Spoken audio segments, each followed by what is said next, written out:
الله وعلى آله وصحبه أجمعين أما بعد. ബഹുമാനപ്പെട്ട ഉസ്താദ്മാരെ, രക്ഷിതാക്കളെ, ഈ മഹത്തായ വേദിയിൽ കാരുണ്യമാണ് ഇസ്ലാം എന്ന വിഷയത്തെ കുറിച്ച് ഞാൻ അല്പം സംസാരിക്കാം. നാഥൻ തൗഫീഖ് നൽകട്ടെ. ആമീൻ. അതെ കൂട്ടുകാരെ, ഇസ്ലാമിന്റെ ഹൃദയഭാഗമാണ് കാരുണ്യം. ഇതൊരു മതത്തിന്റെ അടിസ്ഥാന മൂല്യങ്ങൾ മാത്രമല്ല, മനുഷ്യരാശിയോടുള്ള ദൈവികമായ ദൗത്യമാണ്. പരിശുദ്ധ ഖുർആനിൽ അല്ലാഹു നമ്മെ ഓർമ്മപ്പെടുത്തുന്നു, വമാ അർസൽനാക ഇല്ലാ റഹ്മതൻ ലിൽ ആലമീൻ. നബിയെ, അങ്ങേ ഈ ലോകത്തെ കാരുണ്യമായിട്ടല്ലാതെ നിയോഗിച്ചിട്ടില്ല.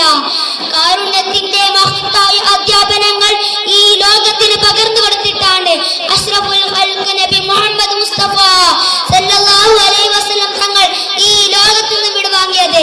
ഇസ്ലാം പറയുന്നത് സങ്കുചിതമായ കാരുണ്യമല്ല, എല്ലാ സജീവജാലങ്ങളോടുമുള്ള അളവറ്റ കരുണയുമാണ്.